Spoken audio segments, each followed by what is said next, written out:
이번 시간에는 이제 천년왕국에 대해서 보겠습니다. 조금 빨리 속도를 좀 내겠습니다. 천년왕국은 구약 성경에 천년이라고는 말은 사용하고 있지 않은데 이런 이상적인 국가, 이상적인 상태에 대해서 말씀하고 있어요. 그때가 바로 이때다. 그렇게 말씀을 드리고, 이거는 예언의 성취일 뿐만 아니라 이스라엘의 소망이고, 그리고 인류의 황금기가 될 겁니다. 인류 역사 이래로. 그리고 이제 개발된 모든 인간의 문명이 우리 사람들을 이롭게 하는 데만 사용될 거예요. 이롭게 하는 데만. 사실 이제 다이너마이트도 노벨이라는 사람이 발명했다고 하잖아요. 원래는 산업용으로 이렇게 이제 발명을 한 건데, 거기에 이제 사람을 죽이는 폭탄이 돼버리죠. 그렇죠? 예. 그래서 너무 미안해서 노벨상을 만들었다는 거 아니에요? 실제 있는 얘기예요. 제가 꾸민 거 아닙니다. 예, 지나가고 천년왕국은 이게 중요합니다. 그래서 종말론의 한 부분이에요. 예, 중요한 부분이기 때문에 굉장히 중요합니다. 근데 없으면 어떻게 되겠어요? 없으면 주님 오심으로 끝나는 거예요. 천년왕국이 진짜 없다고 믿는 무천년주의자들은 주님 지상 재림으로 끝이고, 인류 역사는 끝이고 영원으로 들어간다고 보는 거예요. 그게 무천년주의예요. 이런 세 가지 견해가 있습니다. 뭐 자세히 제가 설명을 안 드리겠고, 무천년주의는 뭐 성경의 예언, 특별히 이 천년왕국이나 이런 부분에 대해서 영해를 했기 때문에 나온 결과다. 예, 이렇게 아시면 되겠습니다.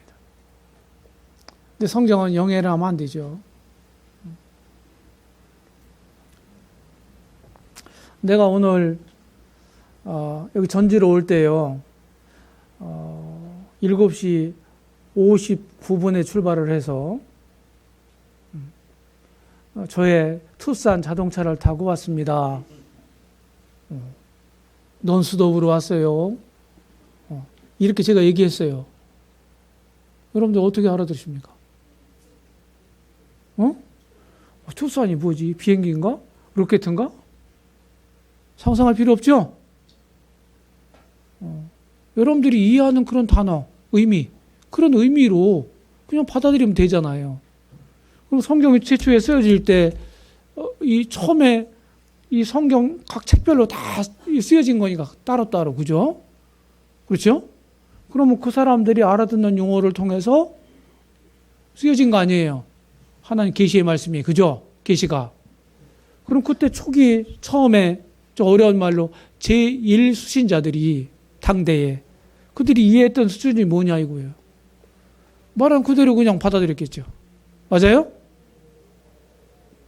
먼저 우리가 그렇게 이해를 해야 돼요. 그걸 해석이라고 그러는 거예요. 그렇게 한 다음에 그럼 시간과 문화와 언어와 이런 참 간격이 있는 오늘날 우리가 이 시대에 살고 있는 나에게는 어떤 의미지? 오늘날 나는 제2 수신자가 되고, 이런 해석의 의미가 오늘날은 어떻게 나한테 의미가 있지? 이게 적용이에요. 아셨어요? 해석학을 공부 내년에 하세요. 영해를 해버렸단 말이지. 그러니까 천년왕국이 없는 거예요. 자, 이렇게 이제 얘기할 수 있고 지나갈게요. 후천년주의. 후천년주의는 우리 이제 기독교 역사가 한 2000년 정도 가지고 있잖아요. 그런데 종교개혁이 일어난 다음에 한 100년, 한 200년 정도 흐른 다음에 이 복음의 황금기가 도래합니다. 예, 복음의 황금기. 뭐 휘필드라든지 조나단 에드워드라든지 그 다음에 뭐 존 웨슬리라든지 이런 사람들 얘기 들어봤어요? 안 들어봤어요? 이 사람들이 언제 사람들이에요? 1700년대. 18세기죠?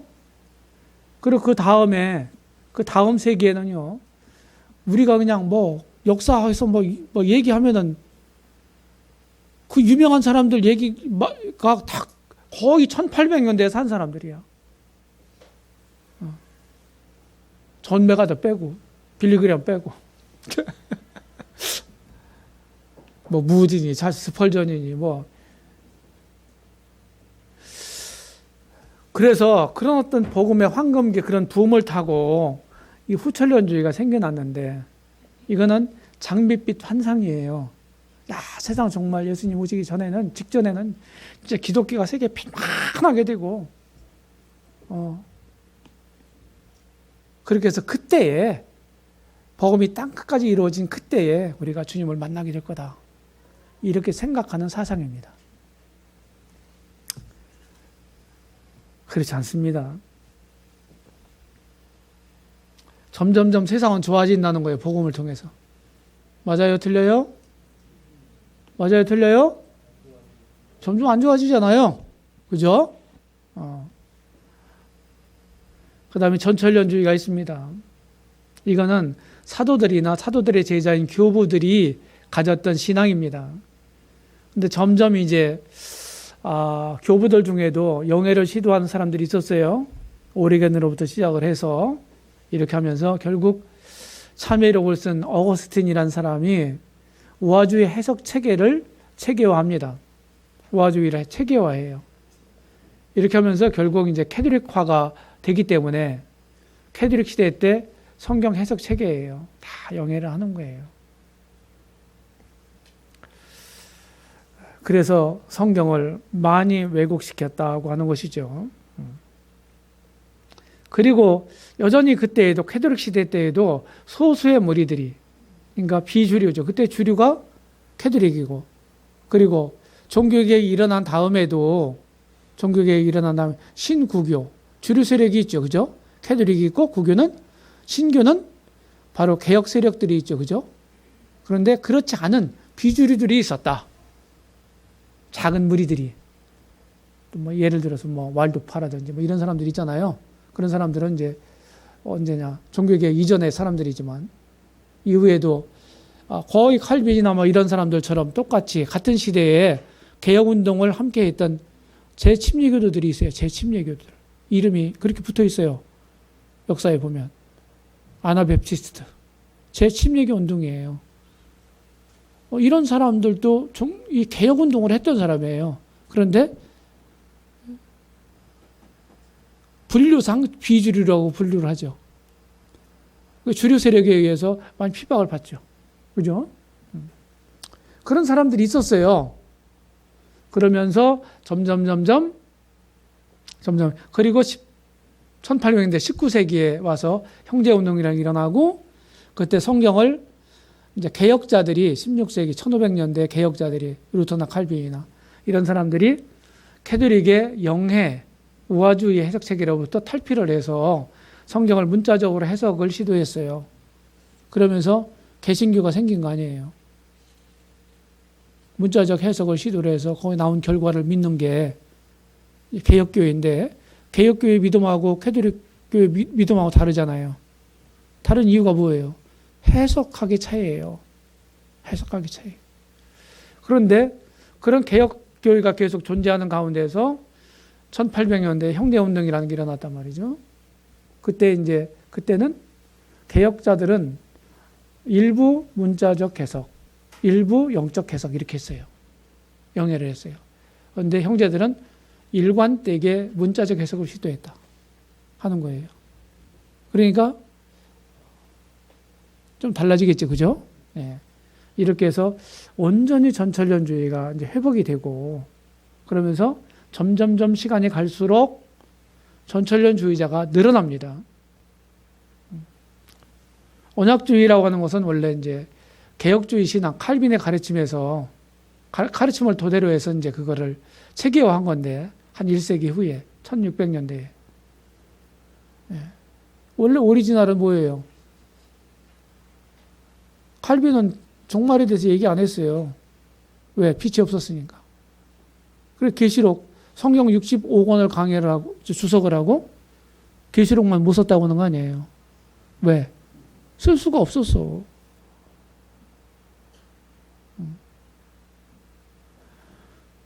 그래서 언약주의는 바로 무천년이 오리지널이에요.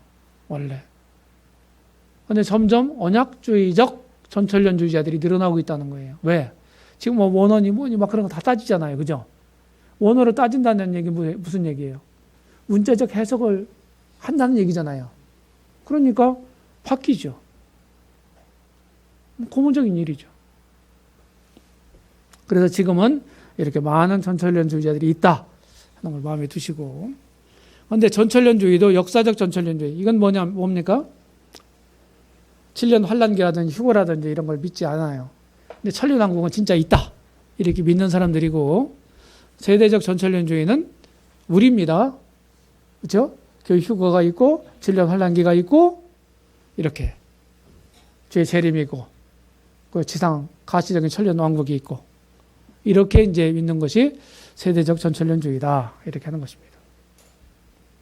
이렇게 이제 비교할 수 있고요. 제가 또 이걸 그려봐서 이렇게 그려봤는데, 전천년설주의는 처음에 교회가 시작될 때 그때 신앙이었다. 이런 사람들이 다 이제 뭡니까? 교부들이에요, 교부들. 사도시대 직후에. 네. 지금처럼 이렇게 디테일하게 이렇게 체계화는 안 됐죠. 그런데 그런 전천년주의적인 그런 분별을 이들 저수를 통해서 말하고 있다고 하는 것이죠. 네. 그 다음에서 조금 이제 이 캐톨릭 시대인데 좀 가늘어졌죠. 좀 약해졌다는 얘기예요. 전반적으로 우화적 해석 체계에 의해서 무천년설, 캐톨릭주의적 무천년주의가 이때는 이제 일반적인 그런 신앙이었어요. 그러다가 18세기 때부터 점점 전천년주의자가 늘어나면서 이렇게 지금에 이르렀다. 이렇게 많은 사람들, 여기 있는 사람들이 이제 전천년주의자들이에요. 전천년주의자들. 여기 세대주의자들도 있지만요. 여기 이제 조지 이레드라든지 어드만이라든지 이런 사람들은 역사적 전천년주의자입니다. 나머지 여기 스페너나 스팔지안 이런 사람들, 나머지는 전부 세대주의자들이에요. 네, 무천년설이 이렇게 또 이루어졌고, 그 다음에 후천년설이 이렇게 되어 있고. 자, 언약주의와 세대주의의 교리적 비교. 이거는 이제 문영곤 형제가 이렇게 그렸던 그림이에요. 문영곤 형제가 그렸던 그림인데, 통상 이렇게 시간이 흐르면서 이 세대주의를 이렇게 나눕니다. 이 나누는 시점이 있어요. 나누는 시점이. 자, 다비 이전에도 세대주의적인 가르침을 했던 사람들이 있습니다. 지금 그런 고전들이 계속 발굴이 되고 있어요. 다비가 창시자가 아니에요. 세대주의 공격하는 다비가 창시자라고 그러거든요. 아닙니다. 다비가 이 탁월한 성경학자가 세대주의를 체계화했다고 하는 데에서는 이의가 없어요. 이분은 원어 성경을 줄줄이 읽던 사람이에요. 그리고 원어 성경으로부터 성경을 번역한 사람이에요. 혼자. 대단한 학자거든요. 이제 이렇게 해서 시작이 됐는데 사실은 전반적인 가르침. 그래서 전 세계적인 복음의 불길을 타고 전 세계적으로 다비가 전 세계를 누비며 선교했거든요. 미국에도 1번이 나가고요. 7번이 나가고. 그러면서 이제 다비의 가르침이 퍼지게 된 거죠. 이것이 이제 이렇게 해서 가르침을 받은 모임이 생기게 되고, 또 기성교회도 다비의 가르침을 받아들여서 가르치는 사람들이 생기게 되고, 그래서 세대주의자들이 모임에만 있는 게 아니에요. 아셨죠? 교계에도 있다 이 말이죠. 이렇게 하다가 시간이 많이 흘렀어요. 그러다가 달라스 신학교 교수진들을 중심으로 해서, 거기는 이제 세대주의 신학을 표방하는 학교잖아요. 그죠? 그때 이제 왕성하게 60년대, 70년대에 왕성하게 활동했던 학자들이 있습니다. 총장직을 오랫동안 지냈던 존 월버드라든지 또 찰스 라일이라든지 펜테코스트라든지 이런 학자들이에요. 이런 학자들이 이제 이 스코필드가 다비의 이런 가르침들, 세대주의적 가르침을 영어 성경이잖아요. 에다가 이제 스터디 바이블을 만들었어요. 줄을 달아가지고. 그래서 세대주의적 설명을 좀 멘트를 했단 말이죠. 이것이 영어권에서 엄청나게 많이 팔렸다는 거예요. 그래서 다비는 세대주의를 체계화한 사람이고 스코필드는 세대주의를 확산시킨 사람이다. 세대주의, 스코필드 관조성경을 통해서. 무슨 얘기인지 아시죠? 뭐 여기에 대해 이의가 없어요. 그리고 체이파라는 사람은 달라스 신학교 초대학 총장이에요. 초대 총장. 이분은 장로교인입니다. 그리고 이제 이 사람들이 이제 이 스코필드 성경을 이제 거기 주다른 것들이 이제 점점 시간이 될수록 약간 좀 부족한 부분들이 발견되기 시작했어요. 스코필드가 주다른 것이 그런 것들을 손질해서 다시 수정판 스코필드, 그러니까 뉴 스코필드 관조성경이 나왔어요. 이제 그때 그것을 계기로 해서 수정이란 말이 붙은 겁니다. 아셨죠? 그러다가 1990년대 초반에 언약주의 학자들하고 세대주의 학자들이 같이 공동으로 연구를 스터디를 하기 시작했어요. 그게 이제 뭐 복음 신학회 또는 복음주의 신학회 이렇게 이름이 있습니다. 예? 그렇게 이제 이름 붙여가지고 이제 활동을 시작을 했는데 서로 교류하면서, 그러니까 언약주의 장점, 세대주의 장점 이런 것들을 하면서, 그러면서 세대주의자들 중에 언약주의의 장점을 조금 이렇게 갖다가 이제 접목시켜 세대주의와 본질은 안 바뀌었어요. 이렇게 하면서 언약주의적으로 조금 한 발 간 것이 점진적 세대주의라고 그래요.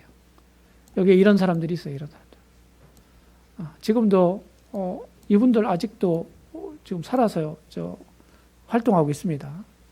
그 다음에 이제 원래 언약주의는 무천년주의가 원래 오리지널이라고 했죠. 점점 성경을 연구하다 보니까 전천년주의들이 생기더라. 이 언약주의적 전천년주의자들은 세대주의 쪽으로 몇 걸음 온 겁니다.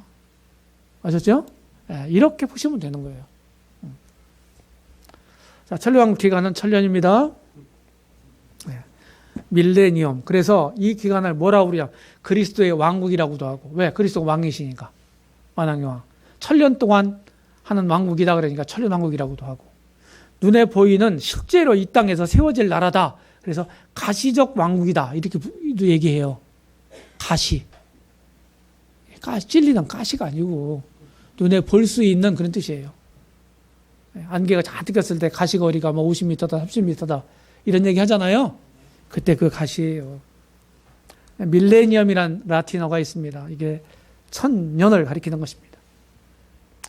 자, 세대주의, 언약주의 해석 비교를 볼 때 사실은 천년이란 말이 여기 계시록 여기만 있어요.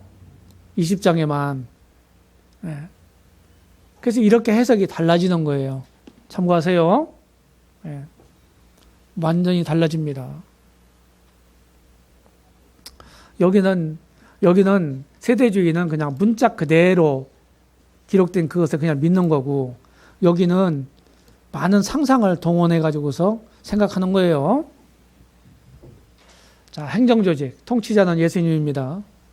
만왕의 왕이여 만주의 주입니다. 주님 백마를 타고 이 세상에 오실 때 그 다리에 쓴 것이 있는데 뭐라고 그랬어요?忠신과 진실이다, 그 이름이. 그리고 만왕의 왕이여 만주의 주다, 이렇게 표현이 되어 있습니다. 그 다음에 수도는 예루살렘입니다. 여호와의 성읍 또는 진리의 성읍이라고 일컫는 예루살렘. 중심국은 물론 이스라엘입니다. 천년왕국 때는 제1국가입니다. 이스라엘이. 행정 관료들이 누구냐? 성도들입니다. 우리들이에요. 부활되거나 변화돼서 완전히 이제 변화된, 그죠? 더 이상 연약을 갖고 있지 않은 이런 사람들인데, 주님을 도와서 주님과 함께 통치하는 사람들입니다. 이때 사실은 세상을 심판할 것이고 재판할 것이고 그 다음에 또 천사들도 심판할 거다. 이렇게 성경에 있는 대로 고린도전서 6장 2절 3절에 있는 것처럼 그렇게 될 것이고 또 문화의 비유를 통해서 다 한 문화씩 다 나눠졌어요. 종들에게 주인이. 그리고 일정한 기간이 지나서 다시 와서 그 종들이 어떻게 했는지를 결산합니다. 그렇죠? 한 문화라 가지고 10문화 남긴 사람이 있고 5문화 남긴 사람이 있고 있죠? 그러니까 5문화 남긴 사람 뭐라고 그랬어요? 5고을을 다스리라고 그랬어요. 10문화 남기면요? 10고을 다스리라. 이게 이제 비유로 말씀하는데 어떤 사실, 어떤 진실을 말하기 위해서 주님의 비유를 들어서 문화의 비유를 통해서 그 진리를 설명한 거예요. 그럼 이 비유가 얘기하는 게 뭐냐 이거예요. 실체가. 여기 그 주인, 먼 곳에 갔다가 돌아온 주인은 주님을 가리킵니다. 거기 종들은 뭐 우리들이라고 얘기할 수 있죠. 그렇죠? 그래서 아까 상급 심판 얘기했는데 상급 우리가 받죠. 잘하는 사람들은 큰 상급을 받을 거 아니에요. 여기 이 문화의 표현을 보게 되면 한 문화를 줬는데 10문화를 남겼어요. 그럼 10골 다스리는 권세를 받아라. 예, 천년왕국 때 우리가 이제 왕이 될 수는 없잖아요. 그렇죠? 예, 주님이 이제 만왕 왕이니까. 그리고 아마도 성경적 용어를 빌리면 분봉왕이 많이 나올 겁니다. 분봉왕. 각 지역을 이렇게 다스리는. 잘하는 사람은 그렇게 될 거예요. 그렇죠? 예. 잘못 사는, 그래도 아주 뭐 현찮게 섬긴 사람들은 이장이나 되려나 모르겠습니다. 이렇게 이제 행정관료 역할을 한다 하는 것이죠. 자, 그리스도의 왕국, 막 이렇게 또 정리할 수가 있고요. 보시고. 천왕의 목적은 뭡니까? 지금 말씀을 드린 것처럼 상급을 분배하는 거다, 실제적으로. 예. 그냥 뭐, 멸관이라는 거 얼굴에, 저 머리에 탁 씌워주고 그냥 끝내는 게 아니라, 실제적으로 그 상급을 분배받는 장소다. 아이언사이드 형제님이 그렇게 분별을 했습니다. 약속의 성취가 이루어지는 거다 하는 거예요. 그렇죠? 예. 약속은 이루어져야 되죠. 그 다음에 두 번째, 세 번째, 만물이 회복된다. 주님 재림과 관련해서 이렇게 말씀합니다. 장차 새롭게, 만물이 새롭게 된다 하는 말이 있어요. 이 새롭게 될 날이 온다 하는 것이죠. 이때 주님이 능력으로 이 세상을 정화하십니다. 그러니까 지금하고는 사뭇 다른 환경이 될 거예요. 예, 지금하고는 완전히 다른. 예, 지금 우리 인간의 죄 때문에 이 자연이 신음하고 있죠. 탄식하고 있습니다. 그때 저주를 거두시는 거예요.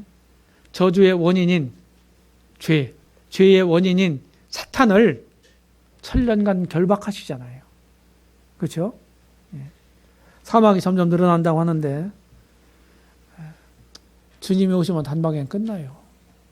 걱정하지 마세요. 뭐 나무를 심어서 뭐 사막화를 뭐 줄인다 그러는데 열심히 하라고 하세요. 근데 우리 주님 오시면 그냥 한 방에 끝나. 풍성한 소출을 냅니다. 모든 것들이 서로 대립하고 대적하던 것들이 다 화목한 관계로 변합니다. 그러니까 맹수가 없어지는 거예요. 아셨죠?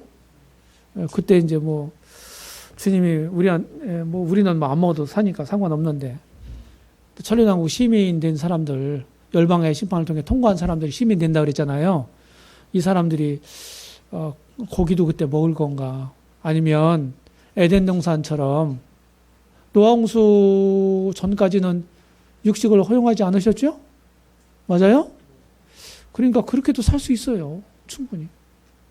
좋은 환경이 되고, 그러니까 또 영양 만점인 그런 또 것들을 또 공급하실 거잖아요, 주님이. 예. 노아 홍수에는 이제 홍수 후에 왜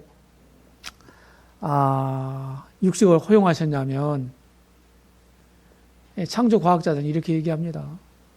환경이 열악해졌죠? 예, 온실 효과를 가져오는 공창 오염물이 다 쏟아져 내렸어요. 예, 그러면서 노화홍수 후에는 점점 환경이 열악해졌기 때문에 수명이 단축됩니다. 노화홍수 전에는 수백 수를 했어요. 그죠? 뭐 그런 시대가 또 될 거다. 설명하고 돼. 그러니까 고기 안 먹어도 돼. 예, 우리가 고기 잡아먹으니까 무서워 도망가잖아요. 짐승들이. 그죠? 근데 그렇지 않다. 야, 너 이리 와봐. 또 괭이 이리 와봐. 그러면 올 거예요. 막 사자야, 너 이리 와봐. 올 거라고요. 아담이 불렀던 것처럼. 순종했잖아요? 사람한테. 이런 모든 관계가 화목한 관계로 이렇게 바뀐다 하는 것입니다. 이런 모든 것들의 기반은 어디에 있어요? 우리 주님이 이룩하신 구속에 있습니다. 아셨죠?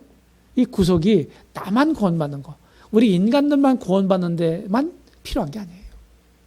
인간의 죄로 인해서 이 자연세계가 여기까지 미쳤잖아요. 우주에까지 미쳤잖아요. 이 죄의 영향이. 그죠? 그러니까 그것을 정화하고 원래대로 회복시키는 데까지 영향이 미치는 거예요. 대단한 것입니다. 천리왕국은요, 평화의 시대입니다. 요새 사람들은 이 보습이 뭐라고 하면은 몰라.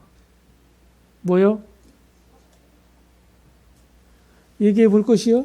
우리 형제. 보수. 여기 보수. 모르지? 예, 봤어야 알지. 모르는 게 당연한 거예요. 여기 보습은 뭐냐면 예전에는 지금은 다 기계로 논을 갈잖아요. 근데 서로 갈 때가 있었어. 서로 논을 가는 기구를 뭐라 하냐. 쟁기라고 그래, 쟁기. 쟁기를 잡고 뒤를 돌아보는 자는 하나님 나라에 합당치 않다. 그 쟁기. 예. 제가 쟁기질도 해봤습니다. 그 말이 무슨 뜻인지 알아요.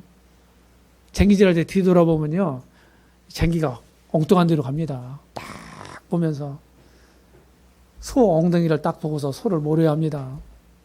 그래 반드시 갈려요. 그래야 제대로.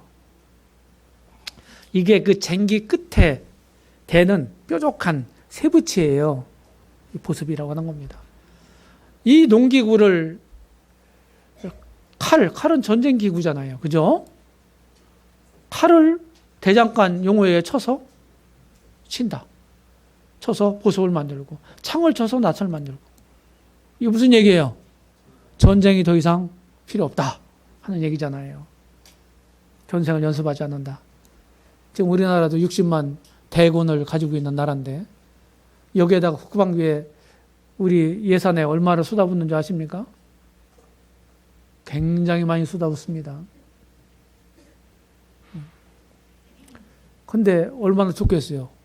그것을 인류의 복지를 위해서 쓰게 되면. 전쟁 준비하는 그런 돈으로 우리 사람들 질을 높이기 위해서 사용된다면 어떻게 되겠어요? 좋은 세상 오겠죠? 그 다음에 이때는요, 말 방울에까지 성결이라 적힐 거다. 이렇게 성결. 여호와께 성결이다.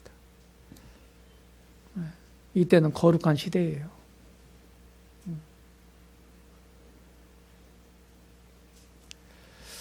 아마도 무슨 암투라든지 속임수라든지 또 얄팍한 무슨 그런 수 이런 것들은 안 통하는 시대입니다.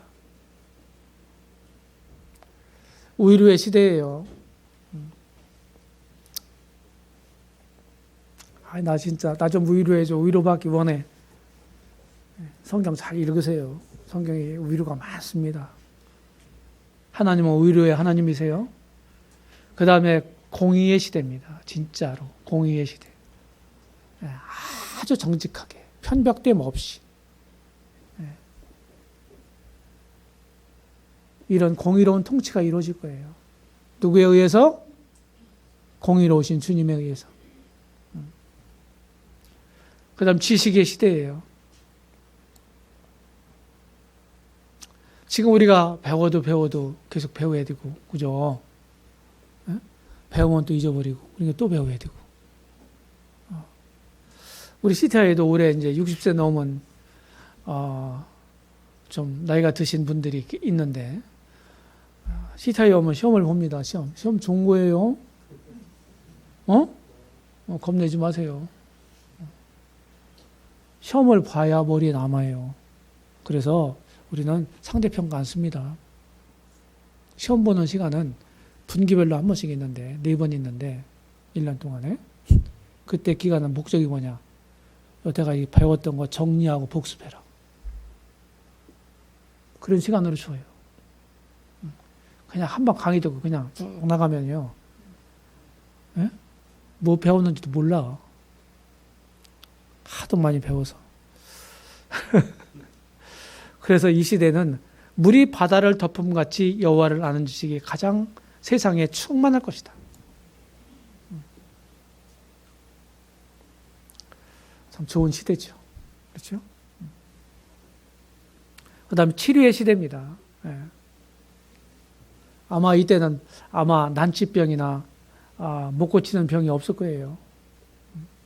우리는 상관없어요. 변화된 몸이니까. 부활된 몸이니까. 사람들, 천연계 시민들이 혹시 병이 들 수도 있지만 그런 것들은 전부 다 고칠 거예요. 그래서 불편함 없이 살 수 있도록 주님이 하실 것입니다. 또 일상에서 저 의사 면허증 있는 사람들을 또 의사로 임명할지도 모르겠습니다. 주님이. 네.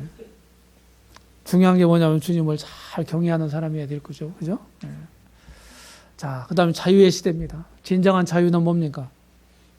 진정한 자유는 뭐예요? 내 마음대로 하는 게 자유가 아닙니다. 방종이 자유가 아니에요. 그죠? 진정한 자유는 뭡니까? 언제 진정한 자유가 주어져요? 진리를 순종할 때. 주님을 순종할 때 진짜 평안해요. 어떤 초신자가 저한테 얘기했습니다. 주님을 믿고 조금 한 달, 2달 지났어요. 그랬더니 직장인이었는데 40대 그때 당시에 직장에서 회식 많고 막 그러잖아요. 1차 가고 2차 가고 3차 가고 그럼 막 술 마시고 그냥 집에 와가지고 또 막 속쓰려가지고 아침에 죽으려고 하고 그냥 웅켜주고 또 출근해야 되고 너무너무 힘들죠? 근데 주님 믿으니까 그런 걸 싹 끊었어. 진리가 너희를 자유케 하리라. 로마서 8장에 있는 그 말씀 뜻이 뭔지 제가 알았습니다. 그러더라고요. 초신자가. 주님 말씀대로 사니까요. 진짜 자유로워요. 너무 좋아요. 이 시대는 주님이 통치하시는 시대예요. 통치하시는 시대. 그 다음에 풍요. 오늘 부족을 모를 겁니다. 부족이 없는 시대예요. 이때는. 장수의 시대입니다. 예. 여기 100세에 죽는 자는 뭐라고요? 아이다 이 말이에요. 100세 아이가 있습니까? 지금 이 세상에서? 100세 못 뛰어 죽는 자는 저주를 받은 거래요. 참 나만. 100세 아이가 있다 이때는. 영광의 시대입니다. 하나님의 영광이 충만하게 드러나는 시대예요. 모든 천지가 만물이 그리고 우리 사람들이 하나님의 영광을 나타내고 노래하고 찬양할 겁니다.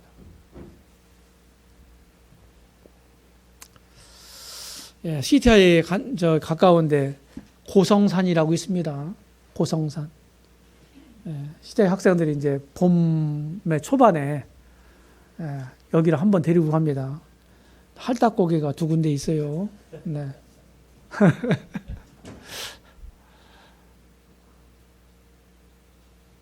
체격은 좋아졌는데 체력은 빈약하다. 현대인들이 그렇다는 거예요. 지금 여기 보면 이런 팻말이 있어요. 향현이라고 하는. 이게 누가 쓴 거냐면 박두진이라고 하는 해산 박두진이라는 시인이 쓴 시입니다. 이분은 우리가 아는 것처럼 이게 고성산이에요. 300m가 좀 안 되네요. 이분이 박두진 씨입니다. 연대, 이대에서 이제 국문학을 가르쳤어요. 30여 권의 시집이 있습니다. 이분이 이제 사실은 기독교인이에요. 예, 기독교인. 그래서 조지온이나 박목월 있잖아요. 이런 사람들하고 이제 그 청록이라는 시집을 발표합니다. 그래서 여러분 배웠죠? 국문학에서. 청록파 중에 한 사람이에요. 청록파. 예, 이렇게 쭉 했는데 이걸 가지고 꼭 제가 이제 얘기를 합니다. 이렇게 해서 등단했는데 이 황현이라는 시 가지고 제가 이제 빨갛게 쓴데 핀내를 잊은 여우 이리 등속이 사슴 토끼와 더불어 쌀이 쓴 칙순을 찾아 함께 즐거이 뛰는 날을 믿고 길이 기다려도 좋으리야. 저는 성경에 대한 지식이 있으니까 야, 이분이 성경에 대한 예언, 우리가 말하는 천년왕국, 이분이 믿었는지 안 믿었는지 모르겠지만은 이 성경에 있는 내용이에요. 이런 내용을 가지고 이렇게 시로 썼다? 그래서 제가 퀴즈를 냅니다. 학생들한테. 같이 등산한. 이게 언제를 가리키는 거냐? 네. 이렇게 해서 천년왕국에 대한 이제 공부를 했습니다. 마지막 시간을 남겨두고 10분간 휴식하겠습니다.